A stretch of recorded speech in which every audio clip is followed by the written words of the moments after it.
가기사는 증시 각도기. 안녕하세요. 증시 각도기 TV 시청자 여러분, 투자자 여러분, 도기말 여러분, 청취자 여러분 모두 반갑습니다. 8월 22일 월요일 아침이 환하게 밝았습니다. 이제 보통은 8월 보름이 지나가면 무더위가 이제 거의 끝나가는데 아직도 굉장히 많이 더운 날들이 지속이 되고 있습니다. 이웃 중국은 훨씬 더 높은 폭염 속에서 고생을 하고 있거든요. 거기에 비하면 우리는 그나마 견딜 수 있는 더위가 아닌가 싶긴 한데 그래도 몹시 많이 덥습니다. 이 더위로 인한 변동성도 또 시장에 조금 좀 생깁니다. 왜냐하면 중국에서 전력에 좀 문제가 생겨서 제조업체들의 가동률이 조금 떨어질 수 있는 가능성이 계속 한 주 정도 더 연장이 될 것 같습니다. 자, 오늘 한국 장전 한마디. 파월도 블러드처럼 생각할까? 이게 이제 중요하죠. 이번 주 이제 가장 중요한 게 잭슨홀 회의가 있습니다. 잭슨홀 미팅이라고도 부르는데 이 잭슨홀 회의는 매월 8월 미국 캔사스시티 연은이 주최하는 그 회의고요. 와이오밍주의 피서지인 잭슨홀에서 열리는 국제경제 심포지움입니다.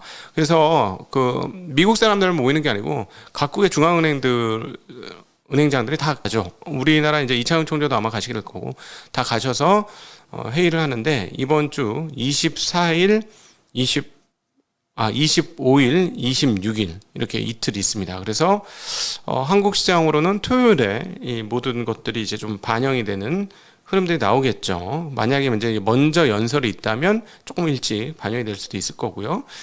그런데 이제 우리가 지난주의 흐름을 보면 이번 잭슨홀 연설에서 무엇을 생각할 수 있느냐 보면 이번 잭슨홀 연설에서는 조금 태도가 강경한 흐름들을 보여줄 수는 있을 것 같아요. 그럼에도 불구하고 결론적으로는 데이터 디펜던 하겠다라는 얘기를 하겠죠.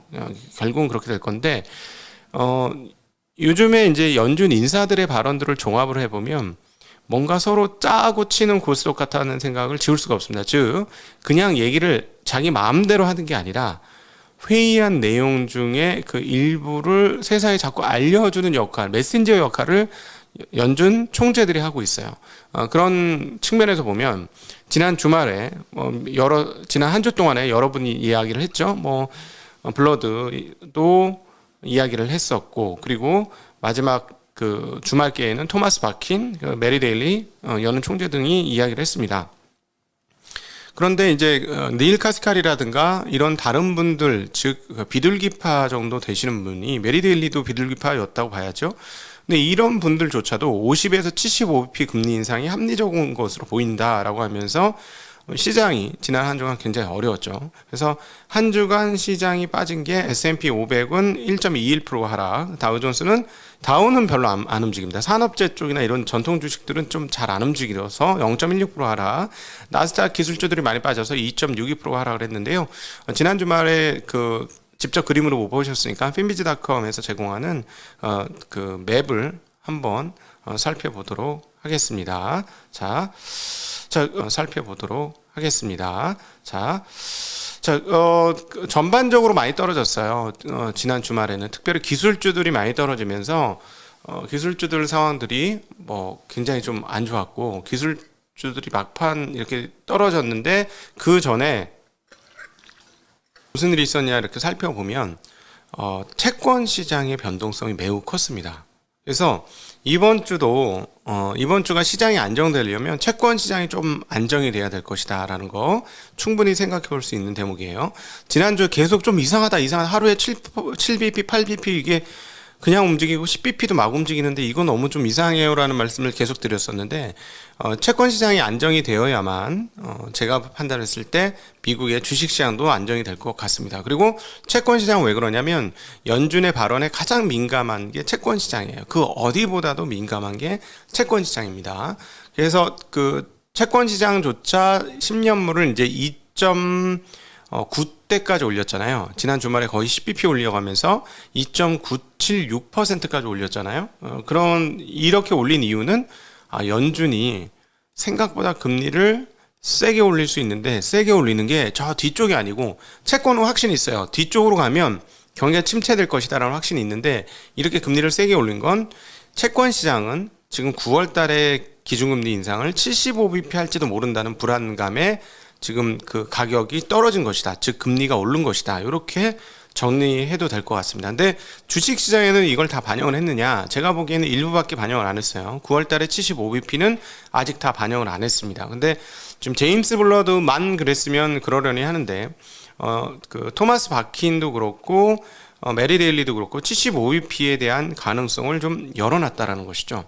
그래서 그걸 열어놨기 때문에 이제 채권 시장이 그 가격을 좀 반영하고 있고 주식 시장은 사실 주말께 되어서나 한번 반영을 했기 때문에 요거는 시장을 흔들 수 있는 대목이다. 그리고 지난 토요일 날 아침에 말씀을 드렸습니다만 이번 그 지난 한 주를 통해서 우리가 얻게 되는 교훈, 그러니까 연준 인사들의 다양한 발언을 통해서 우리가 얻게 되는 교훈 하나는 뭐냐면 이제 연준이 과거하고 좀 다르게 부의 효과에 대해서 굉장히 부정적이구나라는 것을 느낄 수 있다라는 것이죠.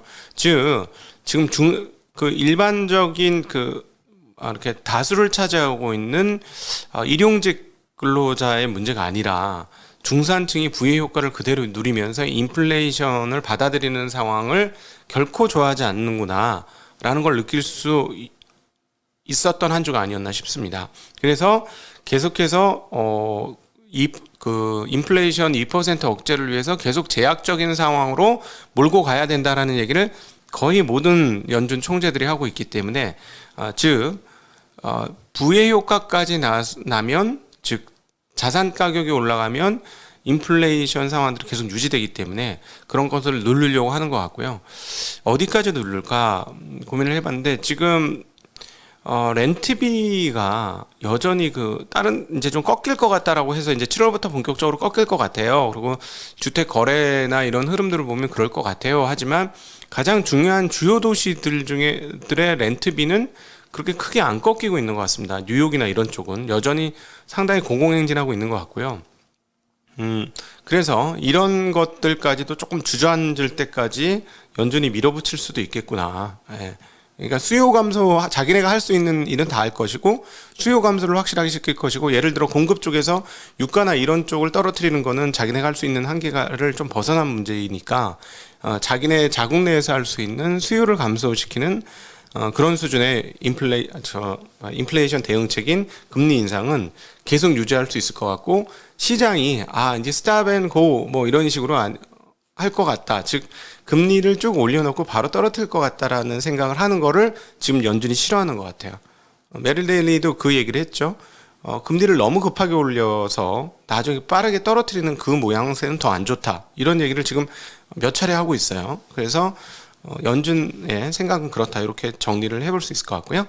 자, 중국은 부양책을 지속합니다. 중국은 이제 LPR 금리가 오늘 발표가 되는데 22일 지금 시장에서 돌아다니는 얘기로는 10bp에서 20bp 사이 어디쯤 그리고 연물별로 좀 다른 금리 인하 가능성이 있다라는 게 대두되고 있고 뭐 거의 확실시된다는 분위기예요. 그러니까 중국은 완화적 조치를 이제 할 것이고 또 하나 지난 주말에 나타났던 것은 그 상무부 국무원 상무회의에서 전기차 취득세 면제 연장을 23년 말까지로 또 한 번 결정을 했습니다. 이게 세 번째라서 더 이상은 하기 힘들 건데 그만큼 경기를 살리기 위한 조치인 것 같고요. 지금 중국에서의 자동차 판매 증가율은 어마무시하게 나타나고 있습니다. 전기차 판매 증가는 전년 대비 100%가 훨씬 넘고요. 그냥 일반 모든 자동차도 증가율이 매우 높은 상황입니다. 아마 이런 소비 진작책은 중국에서 계속 진행할 것 같고, 일단 부동산 문제는 저희 이제 중국 마감에서 권 씨와 함께 제가 계속 권 씨가 얘기를 했던 것을 통해서 정리를 많이 했는데 결국 그렇게 가는 것 같습니다. 디벨로퍼와 관련된 문제를 건물 준공 인계 보장 조치를 시행 발표했습니다. 그러니까 민간 디벨로퍼들이 짓다가 못 짓는 걸 예를 들자면 지방 정부에 있는 디벨로퍼들이 받아서 끝까지 지어주는 그게 건물 준공 인계 보장 조치가 되겠죠.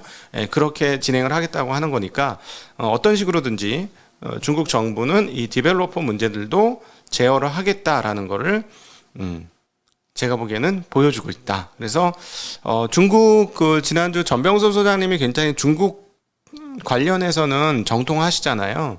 그리고 중국의 내부적인 소리를 잘 아시는 분이라서 굉장히 전통하신 분인데 저희들이 댓글 보고 좀 깜짝 놀랐어요.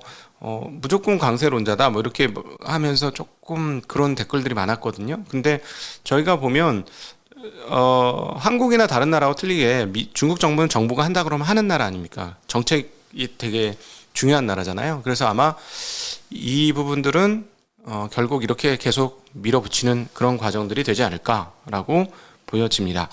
자, 이제 오늘은 이렇게 간단하게 정리를 하고 일단 이번 주 경제 스케줄까지 말씀드리도록 하겠습니다.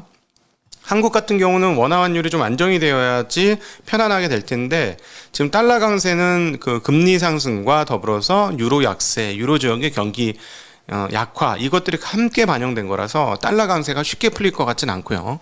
근데 이게 뭐 재앙적인 상황이냐라고 봤을 때 뭐 재앙이라면 전 세계가 재앙이지 미국에 왜냐하면 지난 한 주 동안 10개국의 주요 통화 10개국의 모든 통화들이 달러 대비 약세였습니다. 그러니까 원화만의 약세의 문제가 아니고 모든 통화의 약세다라고 같이 보셔야 될 것 같고요. 이번 주 그 잭슨홀 미팅 때까지 달러 강세가 유지될 가능성은 조금 있어 보이는 그런 상황입니다. 자, 이번 주 경제 스케줄 한번 설명드리죠. 앞서 말씀드린 대로 중국 LPR 금리 결정이 22일 있고요. 줌커뮤니케이션 실적 발표가 있습니다. 23일에는 7월 신규 주택 판매 발표가 있고요. S&P 글로벌 제조업 서비스업 구매관리자 지수 예비치가 발표됩니다. 닐 카스카리 미니애폴리스 연은 총재 연설이 있고요. 메이시스, 노드스트롬, JD.com의 실적 발표가 있는데 이 메이시스, 노드스트롬이나 그 25일 있을 달러트리, 달러제네럴 아베크롬비 이런 회사들의 실적이 어떠냐에 따라서 미국 소매 경기 상황을 파악할 수 있다는 측면에서 이 업체들의 실적을 한번 지켜볼 필요는 있다라고 말씀드리겠고요. 24일에는 7월 내구재 수주, 7월 잠정 주택 판매 발표가 있고 25일, 26일에는 그렇게도 지금 기다리고 있는 잭슨홀 심포지엄이 열리게 됩니다. 27일까지 열리게 됩니다. 3일간 열린다고 하네요. 그 다음에 뭐 목요일날 있을 주간 실업보험 청구자 수, 그 다음에 GDP 잠정치 2분기가 발표가 되고, 그 다음에 26일은 개인 소비 지출 PCE 및 개인 소득 이거 되게 중요하게 보죠. 이것과 8월 미시건대 소비자 태도 지수 발표가 있습니다. 자, 주말에 이게 중요한 지표이긴 한데 잭슨홀 연설에 모두가 귀추를 주목하기 때문에 이런 지표 발표를 좀 무시하고 넘어갈 수도 있다는 점은 감안하셔야 될 것 같습니다. 자, 이제 여러분들과 함께하는 지능답으로 함께 넘어가도록 하겠습니다. 긴 시간 함께 해주셔서 진심으로 감사합니다. 안녕.